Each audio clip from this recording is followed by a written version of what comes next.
उन्होंने कहा कि मैंने उसको पीटा है, ठीक है, और मैंने उसको कत्ल करने की धमकियां दी है। इन्होंने वायरल करनी थी तो पहलाई भी इन्होंने है, ये सारा ड्रामा था रेटिंग के लिए। तो आप क्या इकदाम उठाने जा रहे हैं? आप पे पर्चा है 352 का और 506 का। इस पर्चे का खैर मकदम करता हूँ, और बड़ी खुशाइन बात है, क्या सारी फैसिलिटीज दी जा रही हैं वहाँ पे अडियाला में? वॉकिंग स्पेस नहीं दी जा रही, कौन कौन से मसाइल फेस कर रहे हैं?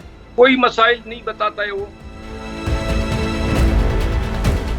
अस्सलाम वालेकुम जी, आप देख रहे हैं सुनो न्यूज़ और मैं हूं अब्दुल अजीज सिद्दीक। और आपने कुछ दिन कबल एक वाक़या देखा होगा, सोशल मीडिया पे वायरल जा रहा था एक क्लिप एक निजी टीवी प्रोग्राम का, जिसमें शेर अफजल मरवत साहब और अफनान साहब जो सेनेटर हैं नून लीग के, आपस में गुत्थम गुत्था दिखाई दे रहे थे। आज हमारे साथ ऑनलाइन मौजूद हैं शेर अफजल मरवत साहब, जो कि चेयरमैन PTI के वकील भी हैं और चीफ ऑर्गेनाइज़र भी हैं। उनसे बातचीत करेंगे और उस हवाले से सारी तफसीलात जानते हैं कि आखिर वो वाक़या था क्या, असल हक़ाइक़ क्या हैं। मैं वहाँ गया तो ये अफनान साहब मौजूद थे, मेरी उनसे शनाख्त नहीं थी, मैं नहीं जानता था, लेकिन वहाँ पे तारुफ हुआ।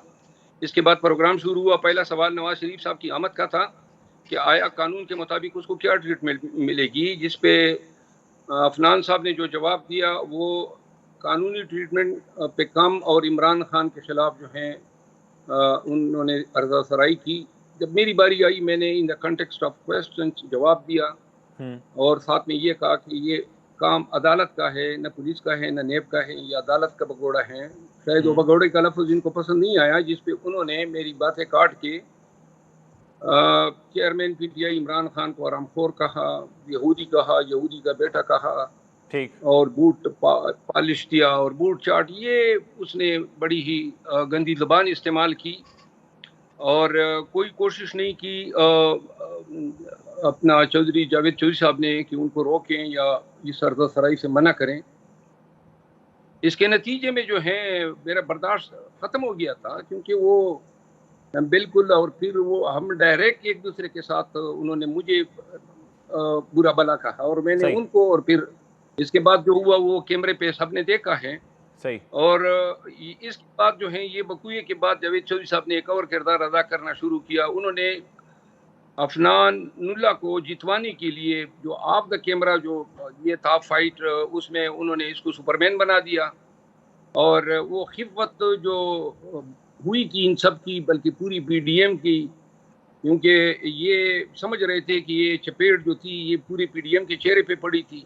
अब इसका हल मीडिया के ज़रिए इन्होंने ये निकाला कि जी उसको सुपरमैन बना दिया। फिर सुपरमैन ने या ब्लैक बेल्ट ने फिर ट्वीट में कहा जी कि मैंने तो यूँ किया है, मारा है, मुंह दिखाने के काबिल नहीं है। तो मैं तो उसी रोज़ फिरता रहा, लेकिन हजरत खुद जो है पर्दों में चले गए। सही। और इसके बाद जो है 2 दिन के बाद मरियम नवाज ने जो है उसको गुस्सा आया और उसने मुझे सबक सिखाने के लिए इस्लामाबाद इंतज़ामिया को कहा कि जी इनके खिलाफ पर्चा करें। ठीक तो है। पहले इन्होंने एक दरखास्त, पर्चा किस मुतल्लिक था वो मरवत साहब, पर्चा किस हवाले से था? उन्होंने किस चीज़ का पर्चा आप पे दर्ज करवाया? जी पर्चा तो पहले अफनानुल्लाह ने दरखास्त दी और वो SSP को लिखी अपने पेड पे कि जी ये, और ये सोशल मीडिया पे शेयर हुई, जिस पे मैंने ट्वीट भी की। और उन्होंने कहा जी मुझे मारा पीटा है, मैं बेहोश होते होते रह गया। इसके बाद जब मीडिया पे इनका मजाक उड़ा तो उस बयानियों को तब्दील करके आज एक नया वर्जन इनका आया है, जिसमें उन्होंने कहा कि मैंने उसको पीटा है, ठीक है, और मैंने उसको कत्ल करने की धमकियां दी है। अच्छा। अब वो धमकियां जो हैं वो सारी धमकियों का तो टाइम ही नहीं था, मियाद ही नहीं था। वो क्योंकि फुटेज में मरवत साहब, फुटेज में देखा जा सकता है कि आपने जब उनको थप्पड़ रसीद किया है उसके बाद आप जो है कैमरे से हट गए हैं। वो हटने के मनाजिर क्या थे, वो उस टाइम क्या होता रहा और आपस में कितनी देर तक आपकी लड़ाई चलती रही? ये 45 सेकंड जो है टोटल वीडियो हैं, जिसमें जो एक्चुअल फाइट हुई है वो है तकरीबन 23 या 24 सेकंड। अच्छा। 24 सेकंड में से 22 सेकंड जो हैं वो नजर आ रहे हैं कैमरे पे, और बकाया 23 सेकंड जो हैं वो ऑफ कैमरा हैं। अब इससे 22 सेकंड माइनस करें, 23 सेकंड ऑफ कैमरा हैं। ठीक है। और टोटल फाइट का दौरानिया वहां पे फिर जो है हम दोनों ये एक दूसरे को धक्के देते हुए नीचे गिर गए। ठीक है। और जिसके बाद इनका स्टाफ आया, इन्होंने हमें अलहदा किया। मुझे 3 लोगों ने पकड़ा था, इसको भी कुछ लोगों ने पकड़ा था। ठीक है। मैं इसकी तरफ जोर कर रहा था, और ये जनाब अली जो ही मुझे میں نے جان چھڑائی ان لوگوں سے تو یہ بھاگ گیا ویڈیو اپنا اسٹوڈیو سے. ٹھیک ہے مروت صاحب، جاوید چودھری صاحب کا موقف یہ ہے کہ آپ کی طرف سے پہل کی گئی اس طرح کی کوئی بات ہے، اور دوسرا انہوں نے یہ بھی کہا کہ ہم لوگوں نے اس پروگرام کے حوالے سے کوئی قیاس آرائی باہر تک نہیں جانے دی، اس طرح کی کوئی بات ہمارے پروگرام کے حوالے سے کوئی میڈیا پہ نہیں گئی. لیکن آپ نے وسیم بادامی صاحب کے پروگرام میں جا کے خود بتایا کہ یہ میرے ساتھ معاملہ پیش آیا، اس میں کتنی صداقت ہے؟ یہ خبر ہی دیکھیں ان کے اسٹوڈیو کی بات تھی، میرے لیے کوئی خوشائن بات تھی کہ میں میڈیا پہ پھیلا تھا. میں تو جو ہی اسٹوڈیو سے باہر نکلا، گھر پہنچا تو تھوڑی دیر بعد جو ہے مجھے چھوٹے بھائی نے اطلاع دی کہ جی کوئی ایسا واقعہ ہوا ہے. میں نے کہا کس نے کہا؟ کہتا ہے جی فلاں ایک صحافی نے ٹویٹ کیے ہیں، بڑے فالوورز ہیں.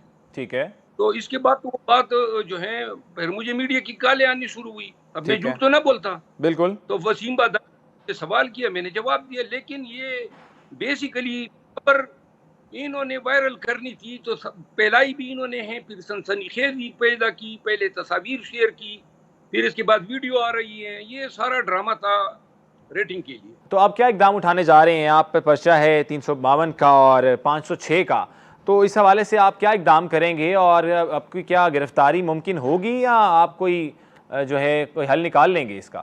میں اس پرچے کا خیر مقدم کرتا ہوں، اور بڑی خوشائن بات ہے کہ اب انہوں نے تیسرا ورژن دے دیا ہے. جب عمران خان پہ 180 پرچے ہیں، مجھ پہ تو یہ دوسرا پرچہ ہے. تو ہم تو ویسے اور لگ بھگ ساری عمر انہی پرچوں میں ہماری گزری ہے، 30 سال ہو گئے ہیں. ٹھیک. لہذا اس پرچی کی حقیقت کیا ہے، اہمیت کیا ہے، قانونی طور پر یہ کتنے ٹینیبل ہے، یہ اچھی طرح مجھے معلوم ہے.